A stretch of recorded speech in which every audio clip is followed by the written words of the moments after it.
selama ini orang mengira bahwa pagar laut Bambu Budi Tatoan itu hanya untuk sebagai pagar, sebagai patok. Tetapi ternyata lebih daripada itu memang fungsi untuk salah satu konstruksi untuk nanti melakukan satu reklamasi dengan sempurna yang seperti dilakukan di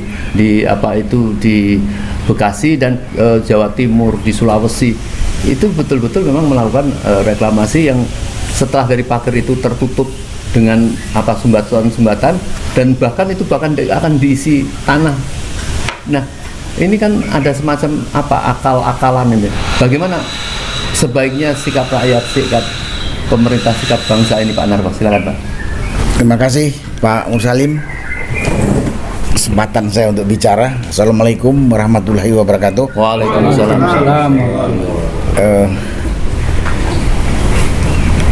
Pak Mursalim, sebenarnya kasus ini sudah begitu jelas, sudah terang benderang. Cuma karena memang negara kita ini sedang amburadul, di mana para pemimpin, pemerintah lah ya, pejabat pemerintah nggak punya tanggung jawab, nggak punya malu. Jadi dianggap masalah ini masalah sederhana.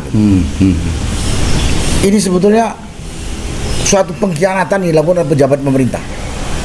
Dimulai dari Presiden Jokowi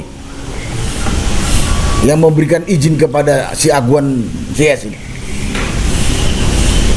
Kembali ke pagar laut. Pagar laut itu udah bisa diduga itu adalah upaya batas yang akan mereka reklamasi nanti. Dan luasnya itu mungkin ratusan ribu hektar. Ratusan ribu hektar. Puluhan ribu. Kalau sampai ke darat bisa ratusan ribu. Pokoknya melebihi Singapura, konon. Iya. Jadi itu upaya untuk mereklamasi laut, itu batasnya yang direncanakan, dan itu kita bisa lihat karena di laut itu sudah ada yang namanya SHGB yang ratusan lembar. Ini kan penipuan. Ini penipuan yang jelas. Masa di laut ada surat hak guna bangunan? Itu bukan yang katanya tanah yang termakan abrasi, omong kosong. Data satelit mengatakan sejak putus sejak tahun 70-an di situ itu sudah laut.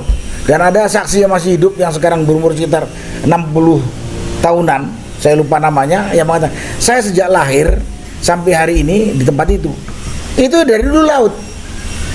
Ini kan penipuan. Di mana penegak hukum? Apakah itu BPN, apakah itu polisi, apakah itu pemerintah daerah? Mereka ini adalah pengkhianatnya.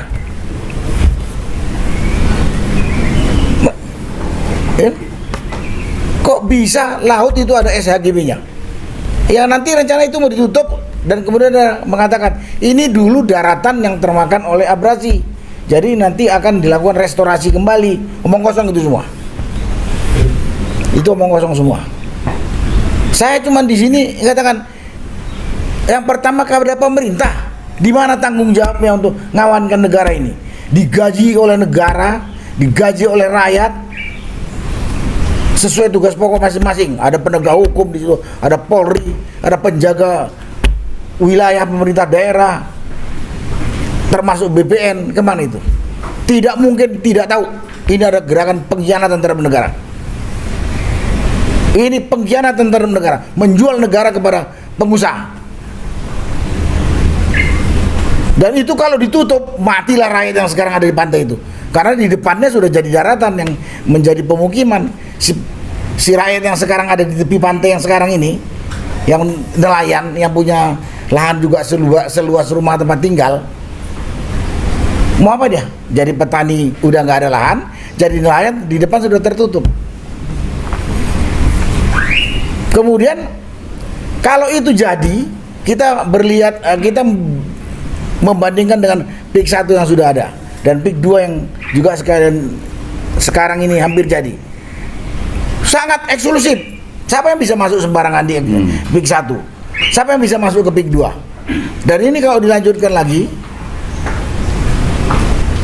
bisa lebih luas dari Singapura, terjadi negara dalam negara. Sekarang aja kontrol nggak bisa. Sekarang kontrol nggak bisa. Masuk ke sana harus bohong-bohongan kita, sebagai kuli baru masuk. Masuk periksa sini. Saya bilang, di mana tanggung jawab? Di mana nasionalismenya pejabat? Pelajaran sudah banyak kita lihat bagaimana Singapura tanah Melayu jadi tanahnya Cina, Tibet tanah Tibet jadi Cina dan lain-lain sebetulnya, termasuk Amerika Utara, Indian itu hilang disapu orang kulit putih, dan macam-macam. Australia, aborigin tersingkir, pendatang kulit putih yang berkuasa. Cina juga di beberapa tempat sudah banyak sekali menjadi penduduk pribumi setempat, padahal itu tanahnya pribumi Indonesia gitu. Jadi di mana kepekaan, di mana tanggung jawab pejabat pemerintah? Dan yang lebih menyedihkan lagi, pejabat dan aparat pemerintah jadi kacungnya aguan untuk mengusir rakyat yang ada di daratan. Mau polisi, mau BPN, mau aparat desa, dan lain-lain. Tambah lagi preman. Dan TNI juga, saya nggak tahu. Walaupun tidak terlihat cawe-cawenya, tapi dia melihat kejoliman di depan mata, sedikit pun tidak bergerak, tidak bersuara. Saya ini bekas tentara, tahu kok. Di mana nasionalisme para pejabat dan aparat yang digaji oleh rakyat? Itu bicara tentang pagar laut dengan laut yang mau diuruk oleh mereka. Semua tipu menipu, SHGB, abal-abal. Harusnya semua tersindir. Pagar tujuannya udah jelas, dibiarkan oleh aparat. Nah sekarang lihat rakyat di daratan yang sudah dijolimin, dirampas tanahnya. Kemarin baru rame lagi, ada yang namanya Haji Puat, sampai di rumah sakit dia dipaksa untuk tanda tangan harus menjual tanahnya. Biadab banget. Dan polisi alat yang digunakan untuk menekan Haji Puat ini udah bersebar. Omong kosong, petinggi polisi tidak tahu. Ngomong kosong. Karena saya lihat petinggi polisi nggak ada yang buta, nggak ada yang tuli, nggak ada yang budak, tapi membiarkan, ikut menikmati. Dugaan kuat, ya memang dimanfaatkan oleh pengusaha yang namanya Aguan Rakus ini untuk melancarkan usaha dia merampas lahan rakyat. Saya nggak tahu. Oke lah kalau si Aguan pengusaha rakus ini mungkin seperti itu watak karakternya yang biadab itu. Tapi aparat pemerintah yang dia dibayar oleh rakyat, mau itu polisi, BPN dan aparat desa, kok mau menindas rakyat? Kok mau menindas rakyat? Yang notabene sebenarnya harusnya dia bela ini gitu. Dan saya yang nggak tahu, bukan nggak tahu, saya yakin presiden pun tahu. Kalau Presiden Prabowo, kalau Jokowi sudah banyak sekali info bahwa Aguan berani seperti ini karena ada backup dari Jokowi. Banyak.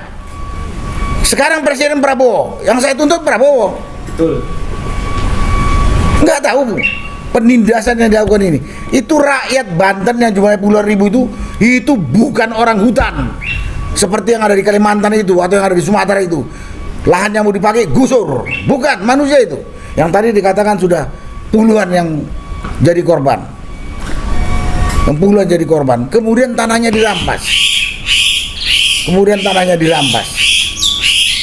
Jadi pada kesempatan saya udah nggak bisa bilang kayak apa tidak bertanggung jawabnya aparat pemerintah dan pejabat pemerintah menindas rakyatnya sendiri tanpa malu-malu, tanpa malu-malu, tanpa ingat dengan moralitas, tanpa ingat.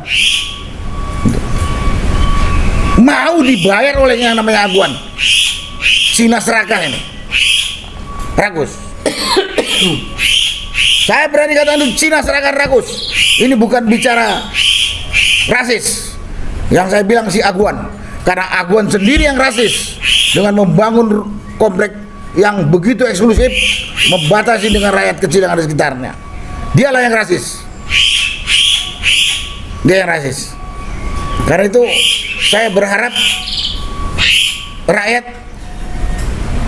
mengerti kalau kita nggak bisa mengandalkan orang-orang yang kita pilih untuk mengelola negara ini, baik yang di eksekutif, di legislatif maupun di judikatif, karena semuanya sudah jadi peliharaannya aguan, ya terpaksa lah yang rakyat yang harus berbuat sendiri. Dan kepada orang-orang yang mengatakan aguan hebat, ayo kita ketemu di lapangan. Ayo, saya siap menunjukkan di mana biadabnya aguan. Memang kalau orang-orang yang yang dapat makan atau dapat uang dari si aguan cuman dibawa ke lokasi itu hebat. Bangunan itu bagus, eksklusif, megah, dan tidak mungkin dibeli oleh orang-orang pribumi sekelas saya ini. Kata Said Didu, setelah jadi itu per meternya sampai 50 juta per meter. 30 juta. Kalau yang di pantai hasil reklamasi 60 juta. Tahu nggak, bangunan itu berdiri di atas tanah rampasan rakyat miskin. Ini kepada orang-orang yang membela pembangunan itu. Kami bukan anti pembangunan, tapi jangan membangun di atas darah orang miskin, di atas milik orang miskin. Kemarin saya lihat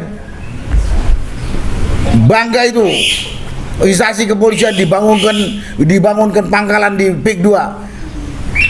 Sadar itu tanah raya yang dirampas oleh si aguan.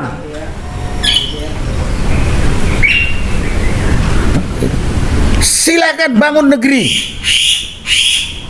Senang saya juga biar negeriku itu maju seperti negara tetangga lain yang maju, tapi bukan dengan membinasakan rakyat. Ini namanya membinasakan perlahan rakyat.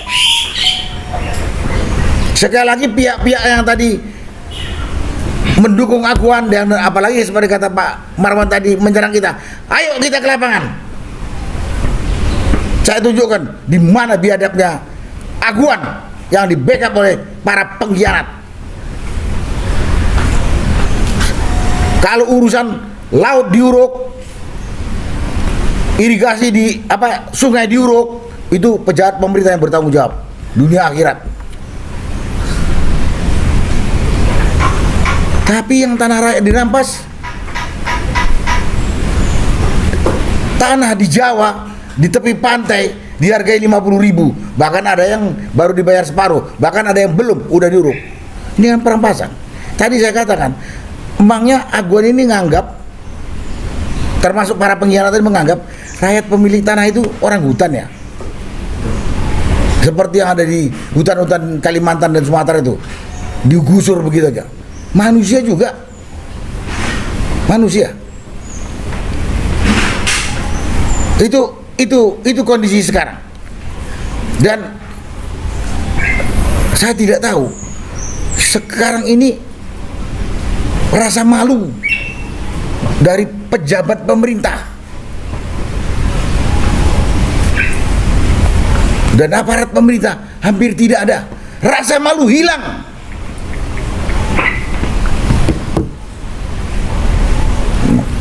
Saya ngomong ini dan saya berharap Presiden Prabowo tahu, jangan meletus.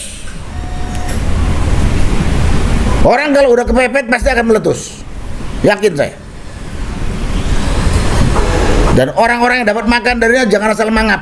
Ayo kita ke lapangan, saya akan tunjukkan bagaimana biadabnya, terencananya, terstrukturnya merampas tanah rakyat. Kemudian bangga dia bangun. Belum lagi kalau dugaan kita sebagai seorang nasionalis, kita bisa belajar di negara lain. Pemukiman eksklusif itu bisa seperti dalam negara. Udah, nggak ini deh, nggak usah dibantah lagi, nggak usah dibantah. Dan yang lebih menjadikannya, bajingan yang namanya perampas tanah ini diundang lagi sama Prabowo ke istana. Cengangas seperti pahlawan. Apa nggak menyakitkan hati rakyat itu? Saya nggak tahu di mana perasaan pemerintah. Dan banyak lagi. Mungkin kalau saya teruskan panjang sekali. Tapi yang jelas ini adalah penindasan, kejahatan kemanusiaan, kejahatan kerusakan lingkungan, kriminal berat. Kejahatan kemanusiaan, perusakan lingkungan, dan kriminal berat.